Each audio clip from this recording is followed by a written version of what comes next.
Campus reform has looked into Amnesty International chapters on America's college campuses and discovered that multiple student organizations across the country are framing leftist causes as human rights abuses. Joe Biden's pick for Supreme Court Justice has broken multiple left-wing speech codes, and students at Texas A&M are fighting for their right to a free press. We have all the details on those stories and more. I'm Abigail Streetman, and this is Campus Countdown.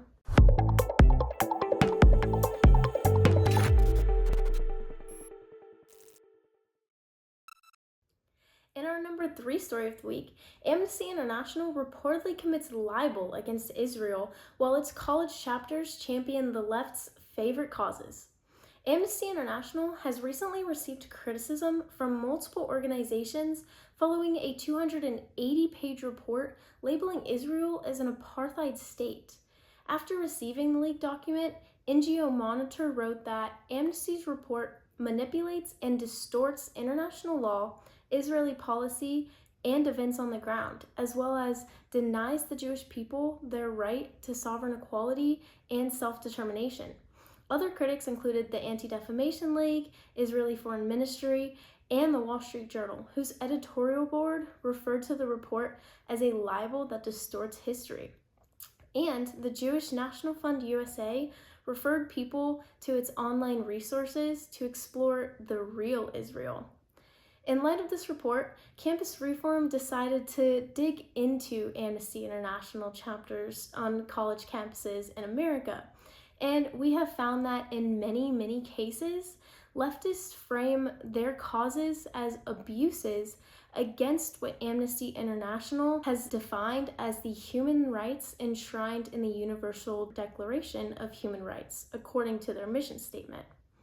Unlike these college chapters' programming and social media announcements, neither reproductive rights nor climate is mentioned in the Universal Declaration of Human Rights. Here are a couple of examples from the article.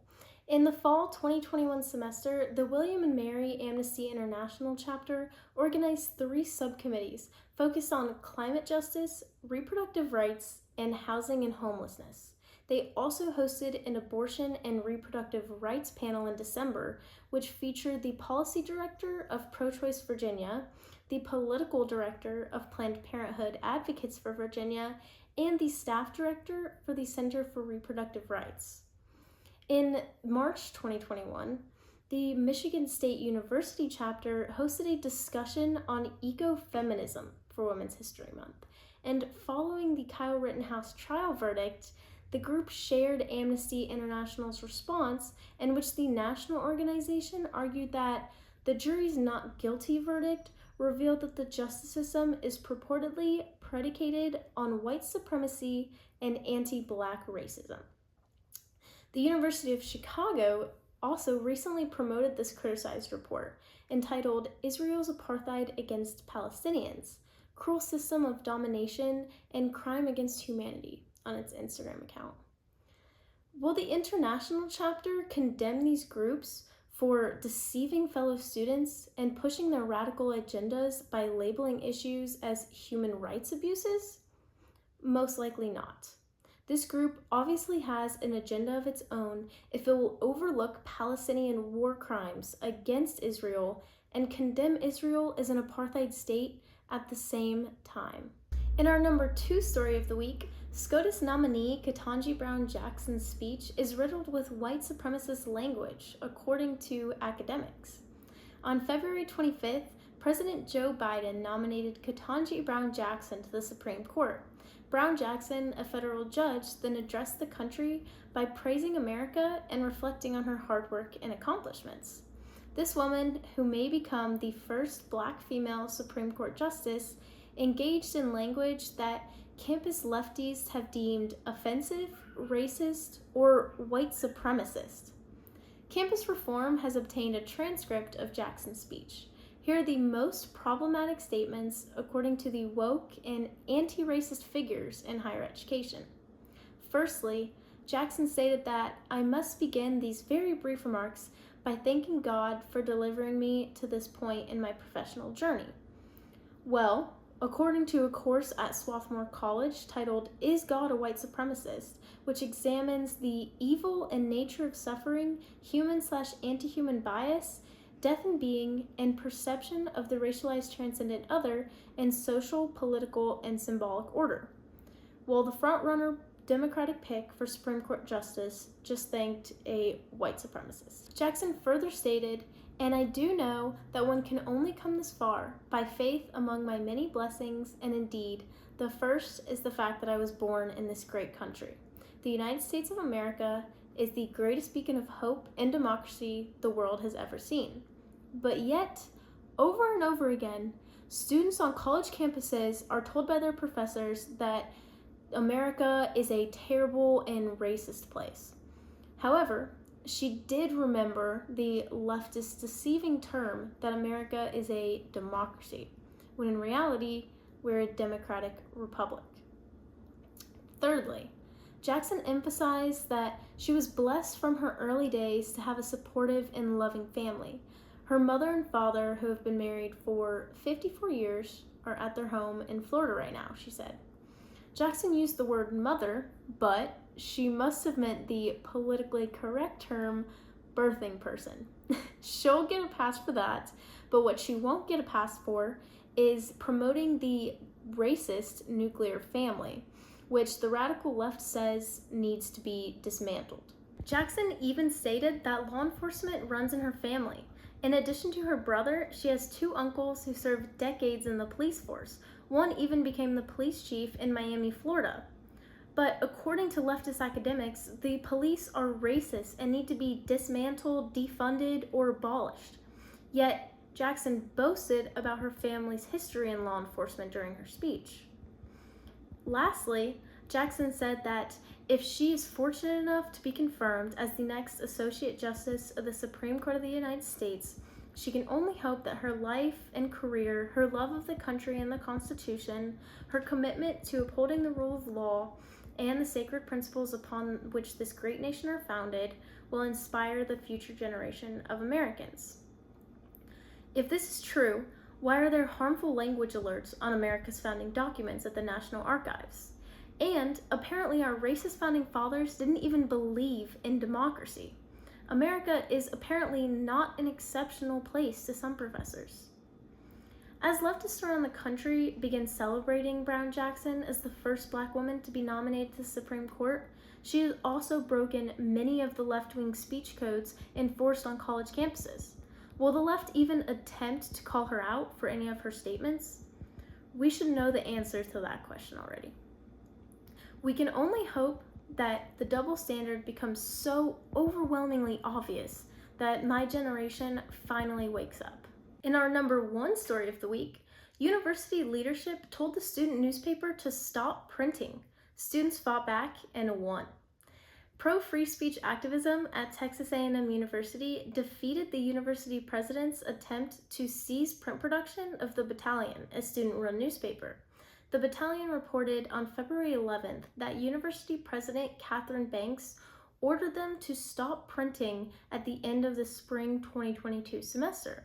The outlet would then be transitioned to operate under the newly anticipated Department of Journalism, effectively blurring the lines on whether or not the group would retain access and independence to its resources as a student organization. The Battalion is a 129-year-old campus institution that first began printing in 1893. Throughout its history, the institution has never operated under the thumb of university oversight. All decisions have routinely been made by the editor-in-chief. But the Battalion reported that declining the university leadership's offer to co-join the journalism department may strip the group of resources such as funding and office space. However, student activism and vocal opposition led the university administrators to deem the new plan void.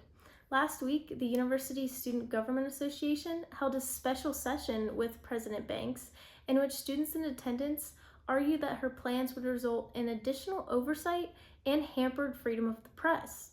The next day, Banks published a transcript of her speech clearly noting that communication between the students and administration was an issue that would be remedied.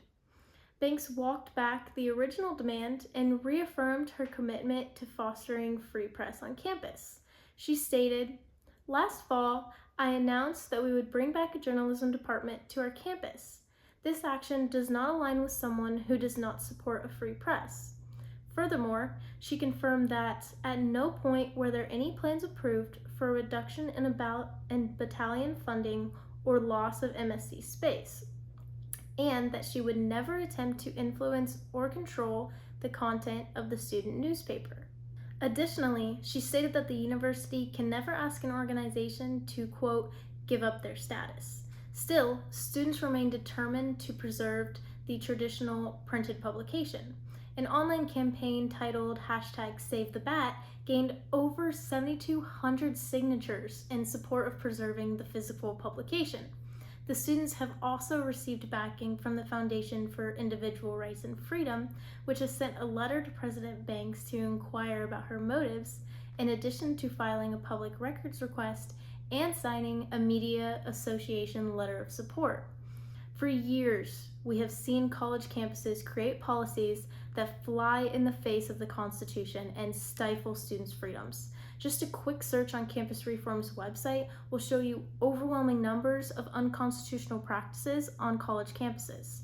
But we should all feel hopeful after reading this story, because if we stand up and fight like these students did for all of our rights on all of our college campuses, we cannot lose. And now for everyone's favorite segment, the woke tweet of the week. On Monday, Ukrainian diplomats headed to the border with Belarus to initiate talks with Russia.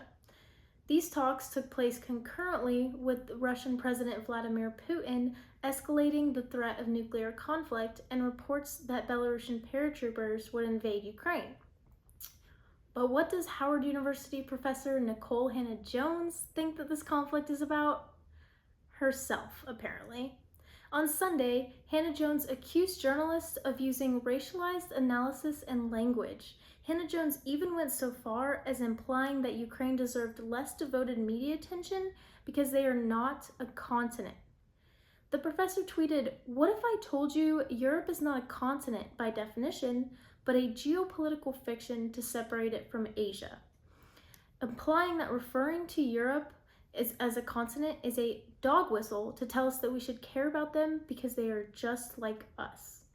By implying that we should not take the Russia-Ukraine war as seriously because they are not a continent, Hannah-Jones completely ignored the fact that Putin violated another country's sovereignty and broke international law, not to mention the atrocious war crimes that have been committed by Russia in just this first week of the invasion.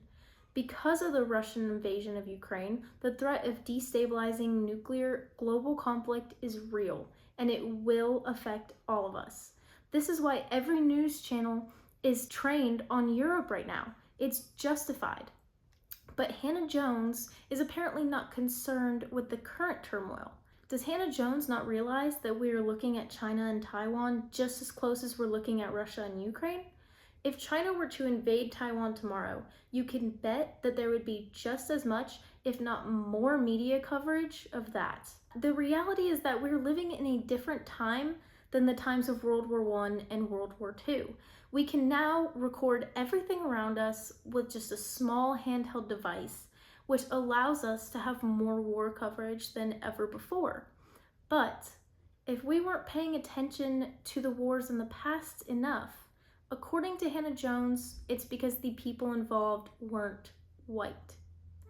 This is the same person who said that her father's patriotism deeply embarrassed her in a report from Campus Reform in 2020.